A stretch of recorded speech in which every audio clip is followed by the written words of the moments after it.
Halo, kali ini mari kita belajar 10 tipe rumus sum untuk menjumlahkan data. Sebelum mulai ke pembahasan, silahkan kalian download dulu file yang sudah saya sediakan supaya bisa lebih memahami penjelasan. Nah, langsung saja ke rumus yang pertama, yaitu yang paling simpel, ada rumus sum. Nah, di sini ada data penjualan. Misalkan kalian mau menjumlahkan data ini. Nah, ada 3 cara dalam menggunakan rumus sum. Yang pertama yaitu diklik di bagian sel total dan ketik manual. Seperti ini. Lalu blok seluruh datanya. Kurung tutup dan enter. Maka hasilnya akan muncul.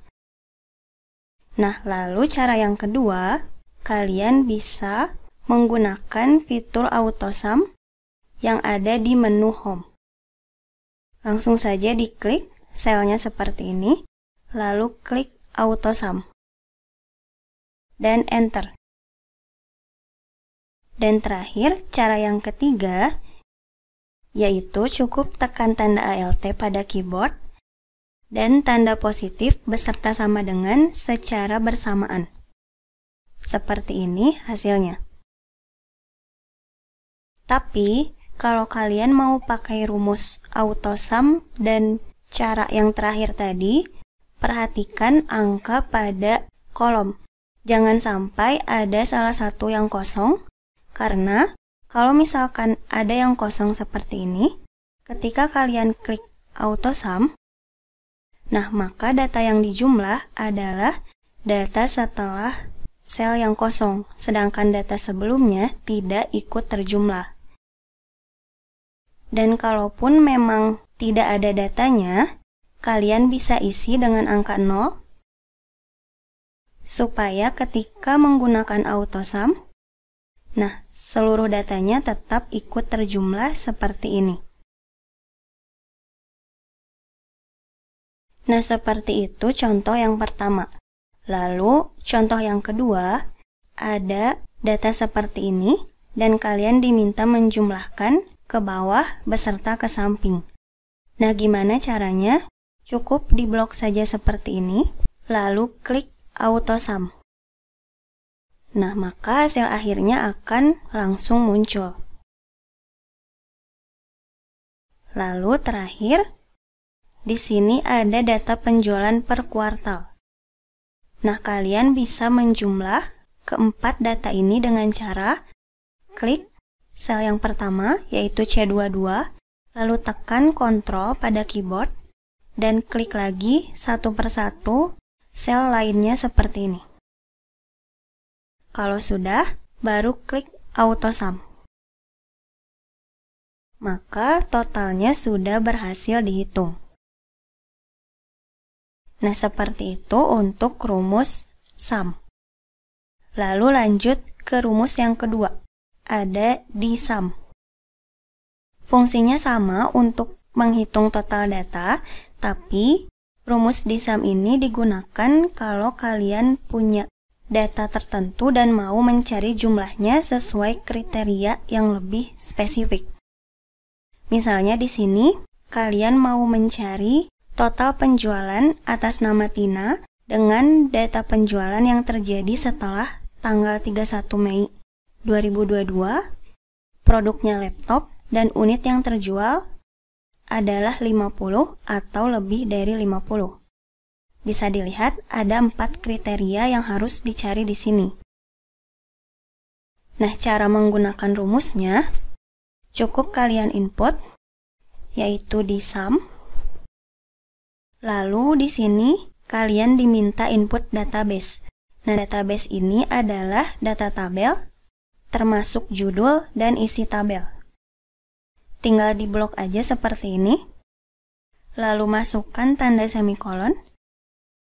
Nah, di sini kalian diminta input field, yaitu berupa total penjualan yang akan kita cari. Tinggal diklik saja bagian keterangan total penjualan yang ada di sel L6. Nah, terakhir baru input kriteria, yaitu yang ada di sini. Yang jumlahnya ada 4, tinggal diblok saja beserta judul datanya. Lalu kurung tutup dan enter. Nah, bisa dilihat hasilnya adalah 60 juta. Teman-teman bisa cek di sini. 60 juta itu berasal dari penjualan yang ini atas nama Tina, terjadi setelah tanggal 31 Mei, dan produknya laptop, lalu unitnya terjual di atas 50 unit, yaitu sebanyak 56 unit. Dan juga di sini ada lagi Tina, dan data paling akhir juga ada atas nama Tina.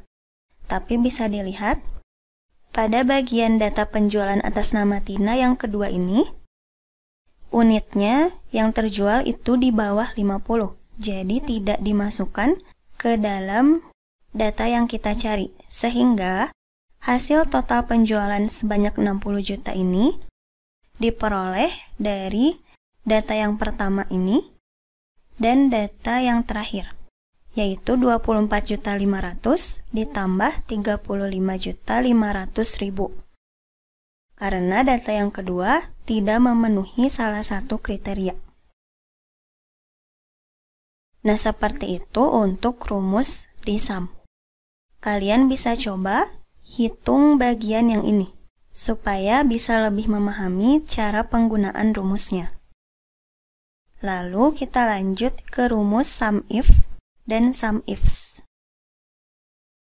Nah, SUMIF ini digunakan untuk mencari jumlah data sesuai kriteria.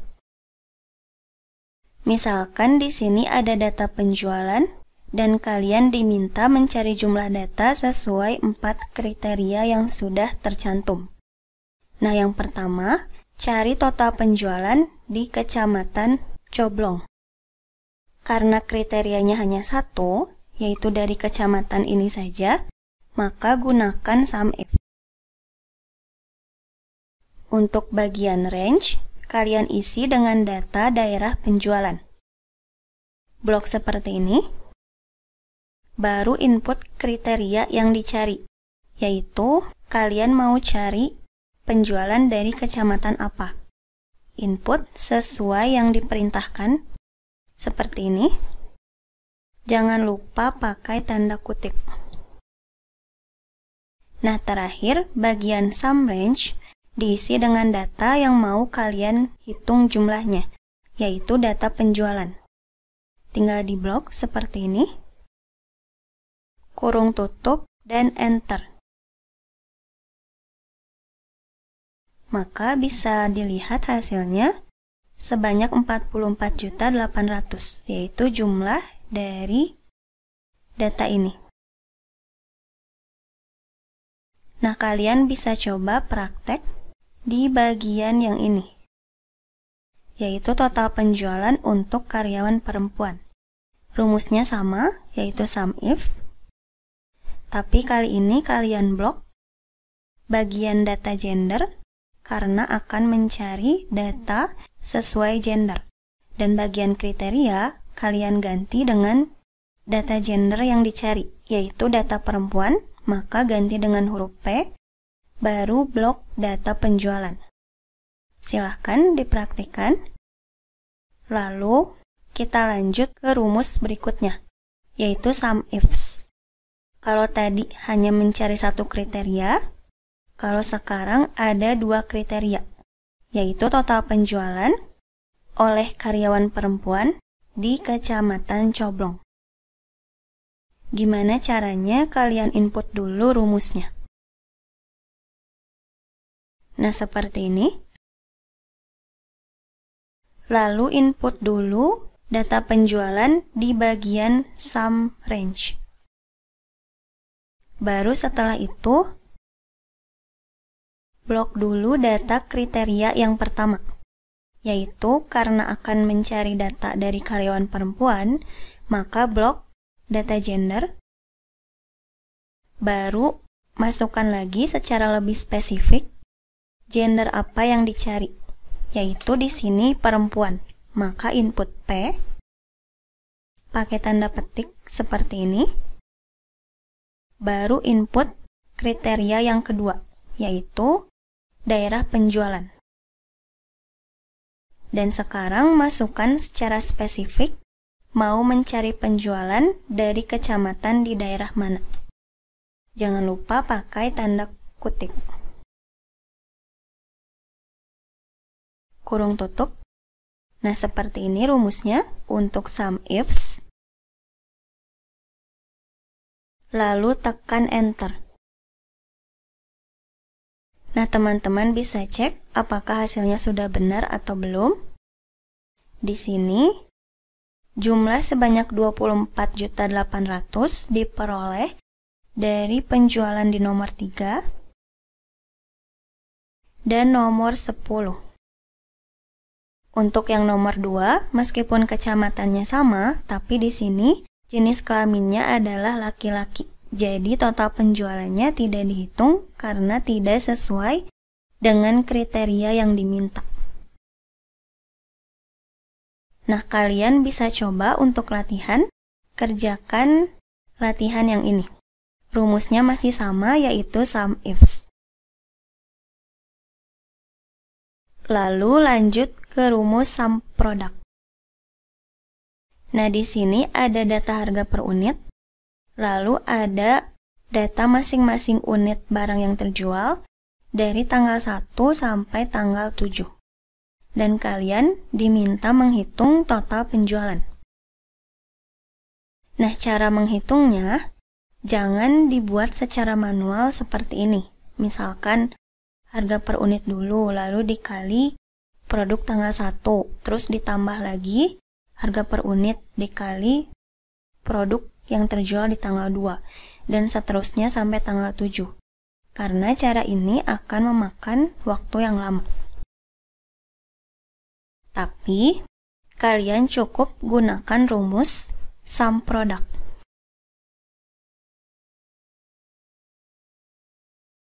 Lalu klik sel harga per unit, masukkan tanda kali yang dilambangkan dengan simbol bintang seperti ini. Lalu blok unit yang terjual dari tanggal 1 sampai tanggal 7. Kurung tutup, enter. Lalu klik 2 kali pada sisi kanan sel. Nah, maka hasilnya akan muncul seperti ini. Yaitu hasil dari total penjualan dari tanggal 1 sampai tanggal 7 setelah harga per unit dikali dengan stok barang yang terjual.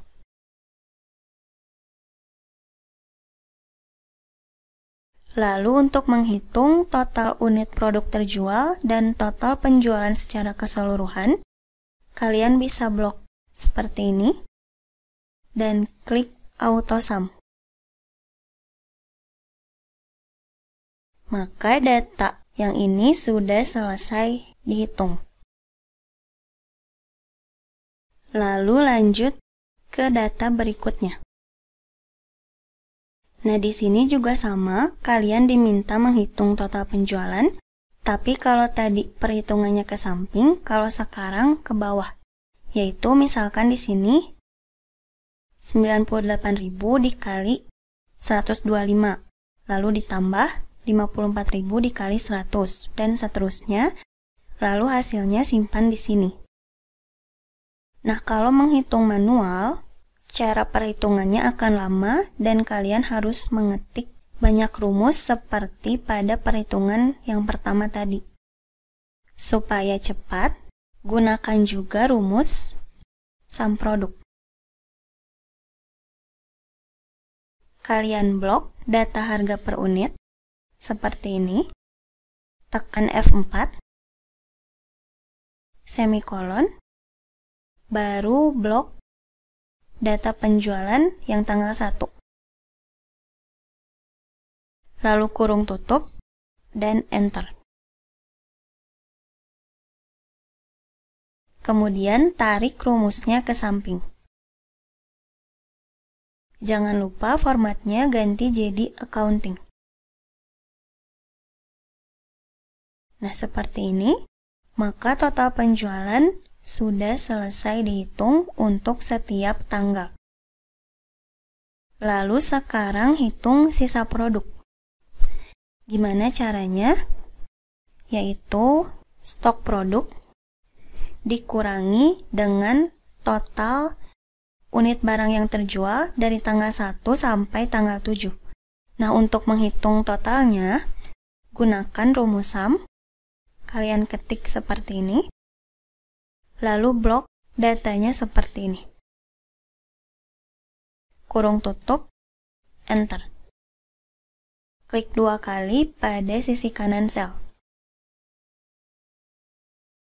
Ini hapus saja. Maka hasil akhirnya seperti ini. Jadi intinya rumus sum produk itu bisa digunakan untuk menghitung total keseluruhan dari kedua data yang sudah dikali sebelumnya. Kemudian sekarang kita lanjut ke rumus IMSUM. Nah, rumus IMSUM ini digunakan untuk menjumlahkan dua bilangan yang kompleks.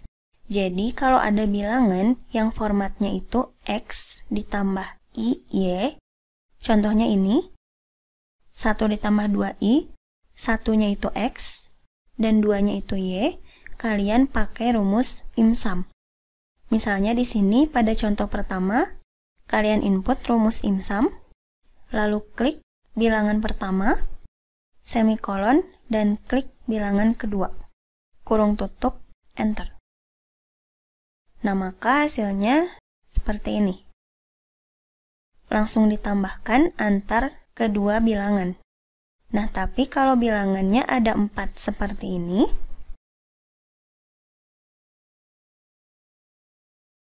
dan kalau kalian klik satu persatu, lalu enter, maka akan muncul hasil akhirnya, yaitu dari 3 ditambah 2, 5, dan 2i ditambah 5i, yaitu 7i.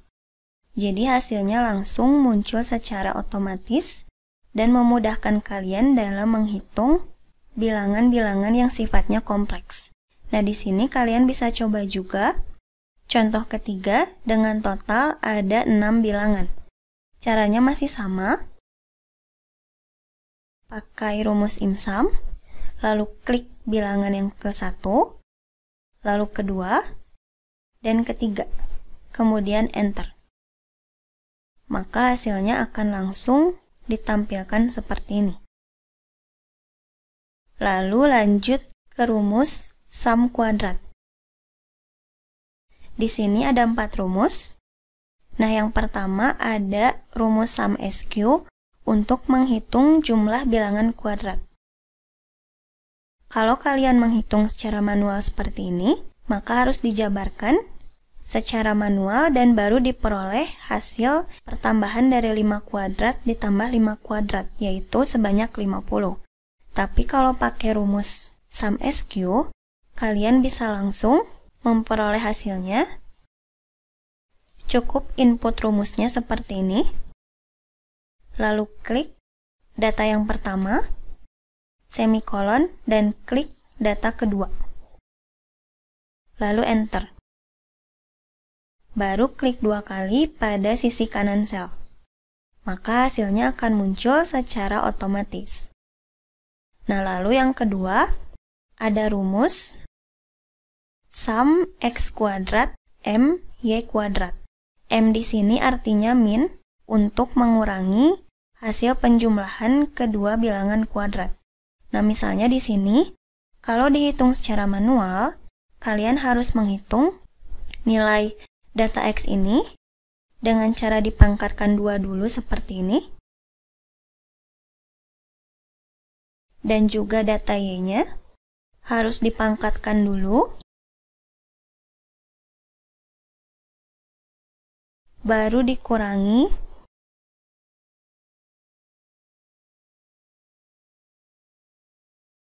dan dijumlahkan total hasil pengurangannya untuk memperoleh nilai akhir sebesar 954.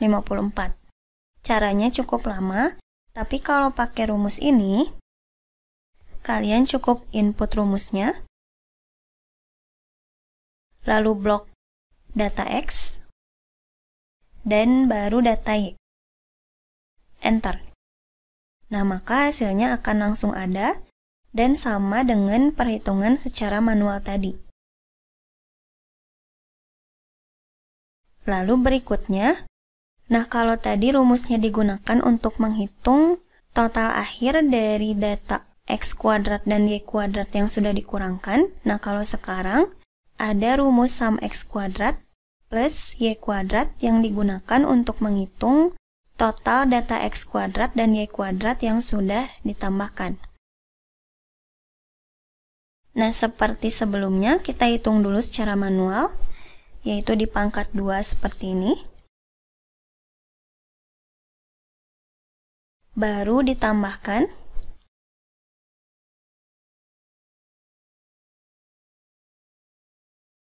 Kemudian dihitung total akhir data yang sudah ditambahkan.